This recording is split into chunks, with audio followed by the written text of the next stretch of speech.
سيدنا محمد وعلى آل سيدنا محمد صلاة دائمة مقبولة تؤدي بها عنا حقه العظيم، صلاة تزيد بها علمي وتشرح بها صدري وتيسر بها أمري واحلل عقدة من لساني يفقه قولي. أما بعد فأعوذ بالله من الشيطان الرجيم. بسم الله الرحمن الرحيم. وَلَقَدْ كَرَّمْنَا بَنِي آدَمَ وَحَمَلْنَاهُمْ فِي الْبَرِّ وَالْبَحْرِ وَفَضَّلْنَاهُمْ عَلَى كَثِيرٍ مِّمَّنْ خَلَقْنَا تَفْضِيلًا. صدق الله العظيم. وبلغنا رسوله النبي الكريم الأمين، ونحن على ذلك لمن الشاهدين والشاكرين، والحمد لله رب العالمين. درود پاک برکت کریں. صلی اللہ علی النبی الأمی وعلی آلہ وصحبہ وبارک وسلم.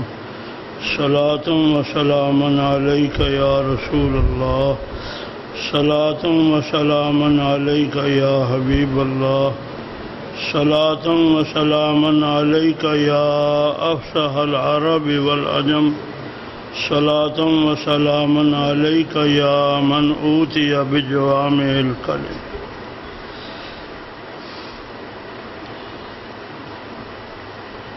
بے شک ضرور ہم نے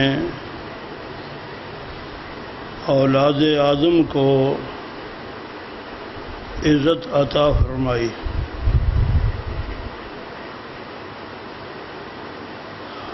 اور انہیں خشکی اور تری تری پر شاہ سوار کیا،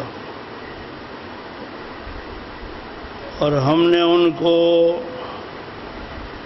اپنی مخلوق پر بے حساب فضیلت عطا فرمائی.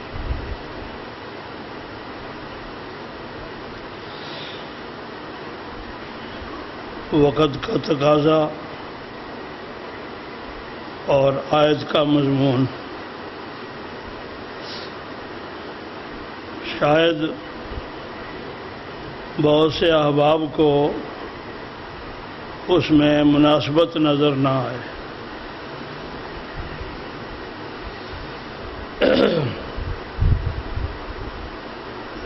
نیئر ریلیونس، قریبی تھا. ایسے بھی ہوتے ہیں جن کو تعلق معلوم ہو جاتا ہے.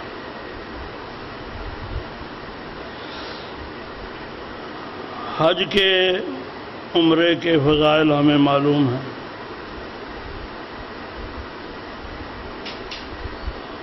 اعمال کے فضائل اس وقت بیان کیے جاتے ہیں جب کسی کو شوق دلانا مقصود ہو کہ حج کے یہ فائدے ہیں، حج کرو، عمرے کے یہ فائدے، عمرہ کرو. وہ بند ہو جائے تو پھر کیا کرنا؟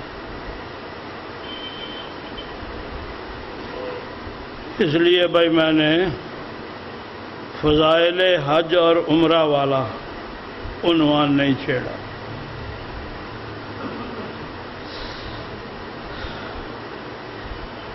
اب جو بات ہے کہ ہم نے تاکید کی جاتی ہے، ضرور آدم کے بیٹوں کو عزت عطا فرمائی ہے، یہ ہمارا زیادہ تر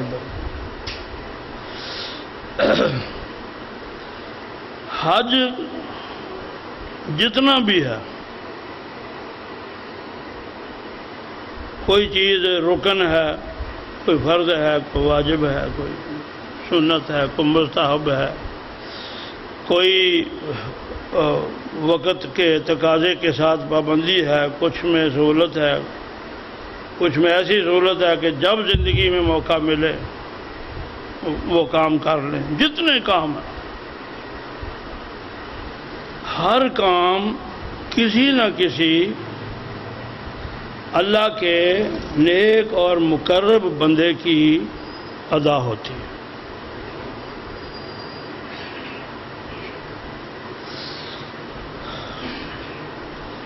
ہاں جی، حج کا رکن اعظم کون بتائے گا؟ وقوف عرفات۔ ٹھیک ہے بھائی، اس کی ہم پہلے تھوڑی تشریح کر لیتے ہیں۔ عرفات کا معنی ہے وہ جگہ جہاں کسی نے کسی کو پہچانا تھا۔ عرف، عارف، معروف، معرفت، یہ سارے مشہوری کے مفہوم میں الفاظ ہیں۔ اللہ تعالیٰ کی پہچان کو معرفت کہتے ہیں، معرفت خداوندی۔ اور تصوف میں باقاعدہ ایک اصطلاح ہے معرفت۔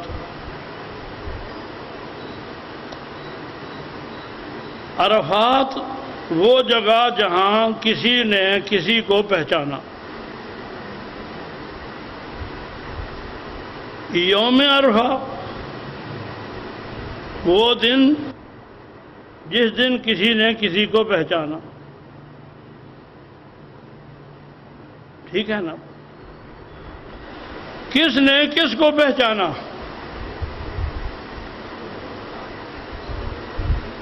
بھائی کوئی آدمی یہ کہے کہ جی کسی نے اللہ کو پہچانا، تو بھائی اس بات میں تھوڑی سمجھ میں ذرا مشکل آنے والی بات یہ ہے کہ خود نبی پاک صلی اللہ تعالی علیہ وسلم جب مناجات کریں اور یہ کہیں سبحانک ما عرفناک حق معرفتک، آپ پاک ہیں، ہم آپ کو پہچاننے کا حق ادا نہیں کر سکے، تو کون ہے جو مدعی ہو اللہ کی پہچان کا حق ادا کرنے والا؟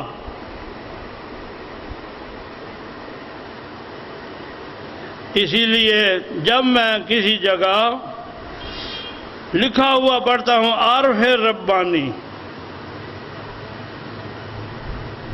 اور وہ جو اشتہار ہوتے ہیں اس میں جناب وہ شہباز لامکانی فلاں فلانی فلاں فلانی فلاں فلانی فلاں فلاں، ہاں جی، شیخ طریقت معرفت حقیقت،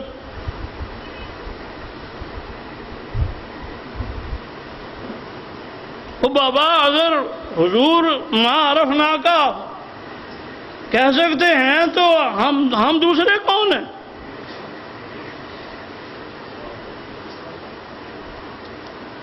ہم وہ چھوٹا کنڈا ہوتا ہے نا، الیکٹرانک سکیل، جس پر 500 گرام تک کی گنجائش ہوتی ہے، ہیں جی، اس پر ہم من کا پتھر رکھ کر تولنا چاہتے ہیں۔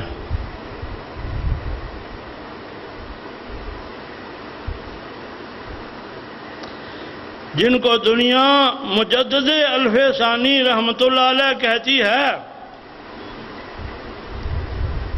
مکتوبات کی جو پہلی جلد ہے اس میں زیادہ تر خطوط وہ ہیں جو حضرت مجدد الف ثانی رحمت اللہ علیہ نے اپنے پیر و مرشد خواجہ باقی باللہ رحمۃ اللہ علیہ کو لکھے تھے، اور اس میں کئی دفعہ ہے اے برطرز خیال و قیاس و گمان و وہم، اے وہ ہستی جو خیال سے، جو گمان سے، جو ادراک سے، جو فہم سے بالا تر ہے۔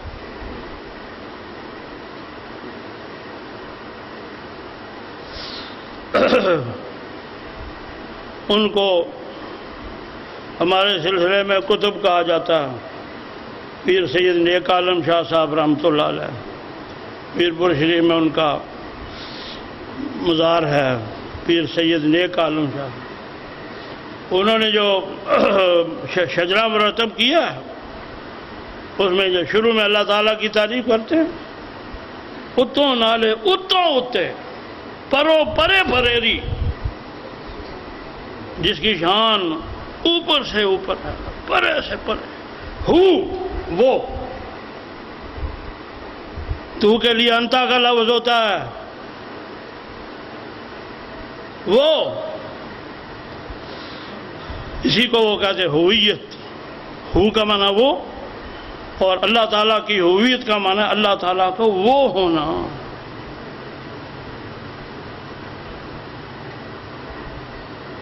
سر الاسرار،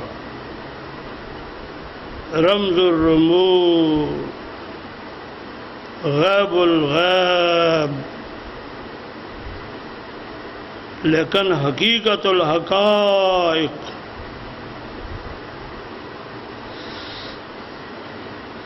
اس لیے بھائی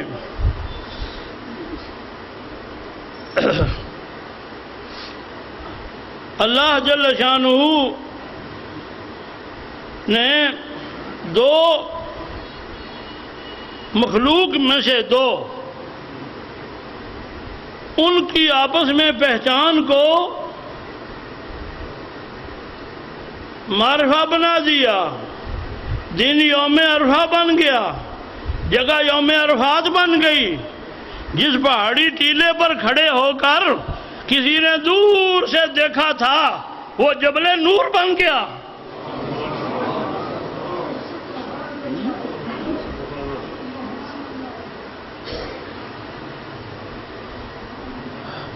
یہ رکن اعظم کی میں نے مثال دی، صفا مروہ، اس کا بھی بھائی اہم نمبر ہے دوسرے نمبر پر۔ یہاں دوڑنا سنت اللہ ہے، اللہ کا طریقہ۔ کیا مطلب؟ نہیں بھائی، تاریخ، صحیح تاریخ یہی کہتی ہے کہ یہاں کوئی خاتون دوڑی تھیں،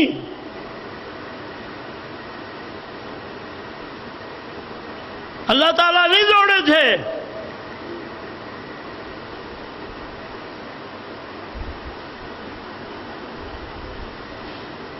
اور یہ بھی عجیب بات یہ ہے کہ خاتون بیٹے کی محبت میں دوڑی تھیں،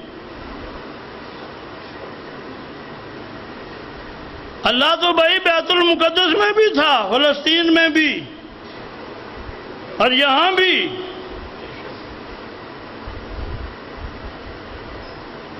خاتون دوڑی۔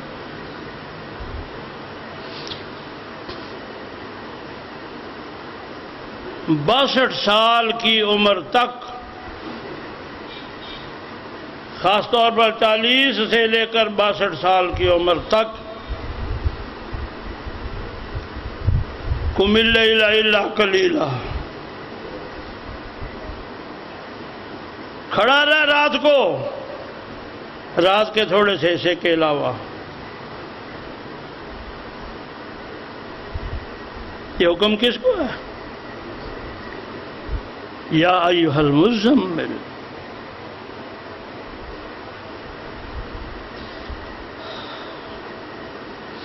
جو رات کے تھوڑے سے حصے کے علاوہ ساری رات قیام فرماتے تھے، دن کو سو نہیں سکتے تھے.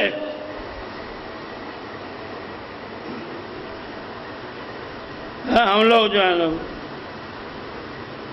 کسی دن رات کو تھوڑا بہت جاگ لیں، اعتکاف والے شب قدر کی جستجو میں، ہاں جی 27ویں رات، ہاں جی رات کو جاگتے ہیں، سارا دن زور تک سوئے رہتے ہیں. لیکن قم اللیل الا قلیلا پر عمل کرنے والے دن کو سو نہیں سکتے تھے. اِنَّا لَكَ فِي النَّهَارِ سَبْحًا طَوِيلًا. اے حبیب، آپ سارا دن جس طرح مچھلی پانی میں تیرتی ہے، اس طرح اللہ کا پیغام لوگوں تک پہنچانے کے لیے ایک جگہ سے دوسری جگہ جاتے ہیں، حرام نہیں کرتے.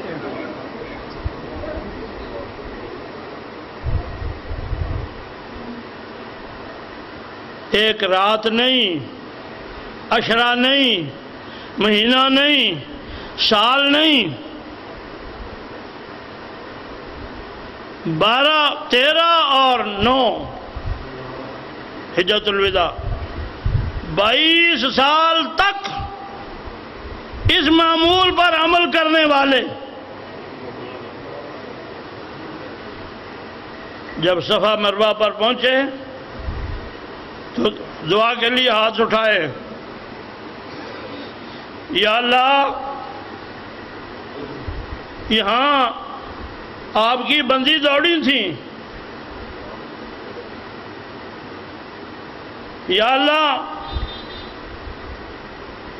میری درخواست یہ ہے کہ اگر مردوں کو معافی نہیں ہے، انہیں دوڑنا ہی پڑے گا، تو یا اللہ میری امت کی عورتوں کو اس پابندی سے مستثنا فرما دی.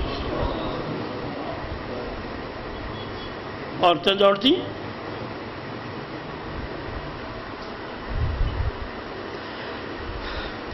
یہ بھی کہہ سکتے تھے یا اللہ میں تھک گیا ہوں، 22 سال ہو گئے مجھے،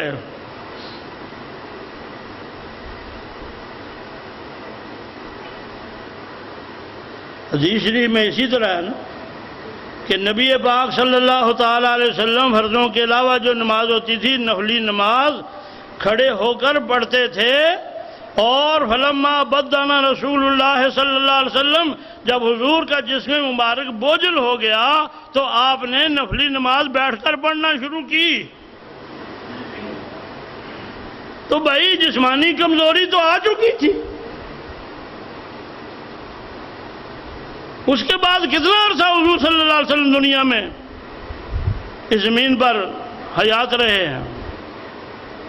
ذوالحجہ سے حساب لگا لیں ذرا، ربیع الاول تک.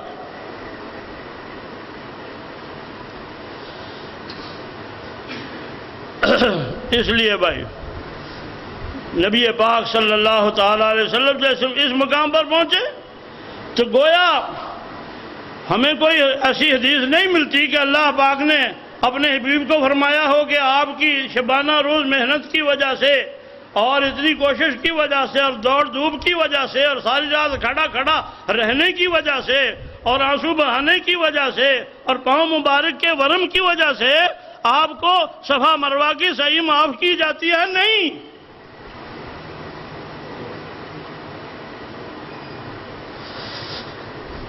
یہ بھائی میں نے بہت سی مثالوں میں صرف 2 موٹی موٹی مثالیں بیان کی.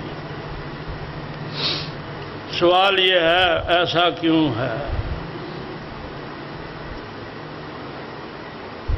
جو آگے میں نے باتیں کوئی بتا بھی دے گا، لیکن ایسا ہے کیوں کہ ایک دوسرے کو پہچانے 2 انسان اور وہ بن جائے قیامت تک کے لیے حج کا رکن اعظم.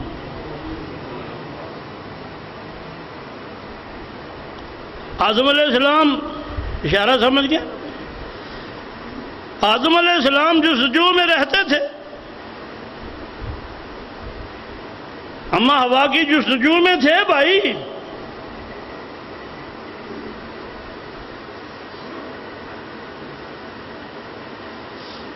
وہ یہ کہ ہوئی انہوں نے اللہ کی جستجو میں رہنا چاہیے. انسان کی جستجو میں ہے.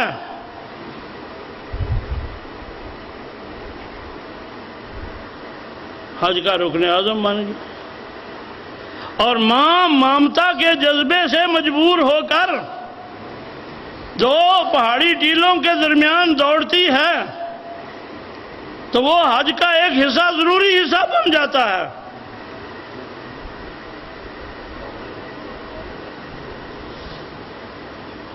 اس کی وجہ کیا ہے نا بھائی سوچنے والی بات.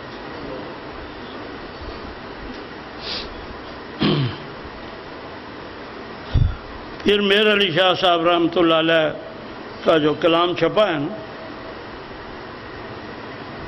اس کے وہ ٹائٹل پیج پر بھی اور اس کے اندر جو دوسرا پیج ہوتا ہے اس پر بھی کتاب کا نام مصنف وغیرہ لکھا ہوتا ہے. وہ باہر والا حصہ جو ہے ذرا ڈیکوریٹو قسم کا ہوتا ہے, اندر والا ذرا تو صاف لکھا ہوتا ہے. دونوں پر اوپر لکھا ہے الانسان سری وانا سرہ, انسان میرا راز ہے اور میں انسان کا راز ہوں. حدیث قدسی لفظ لکھا, علمی گدی ہے اس لیے وہ مان لیتے. انسان میرا راز ہے, اللہ تعالیٰ فرماتا ہے حدیث قدسی ہے میں انسان کا راز ہوں. تھوڑا سا اشارہ مل گیا نا بھائی. جو جل شانہ کا راز جس کو رب بنا لے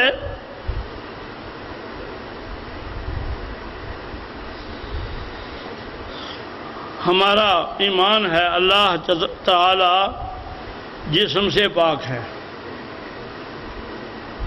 شکل سے پاک ہے, صورت سے پاک ہے, چلنے سے پاک ہے.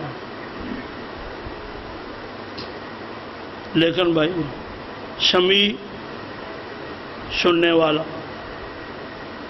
بصیر دیکھنے والا, قرآن مجید میں ہے نا انہ هو السمیع البصیر.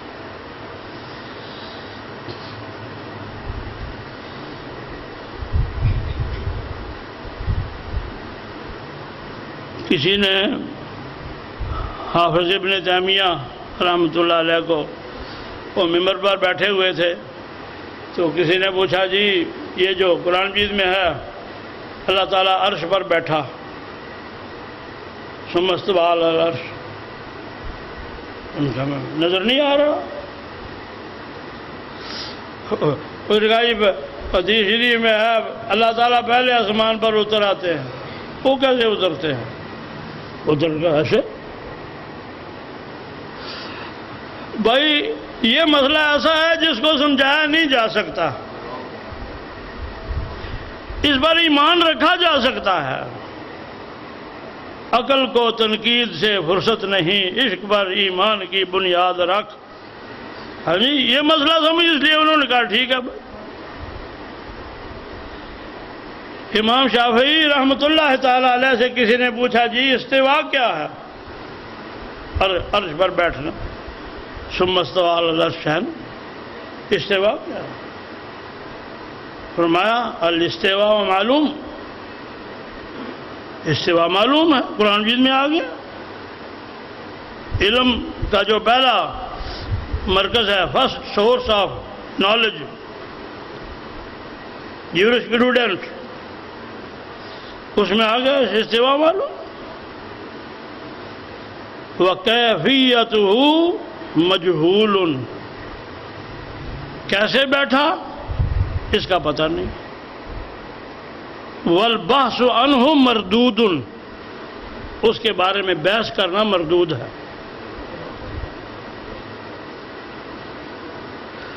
بھائی کیا کرو, میں وقت دیکھ لیا. وَمَا عَلَيْنَا إِلَّا الْبَلَاغُ. اچھا جی، ویسے تو ابھی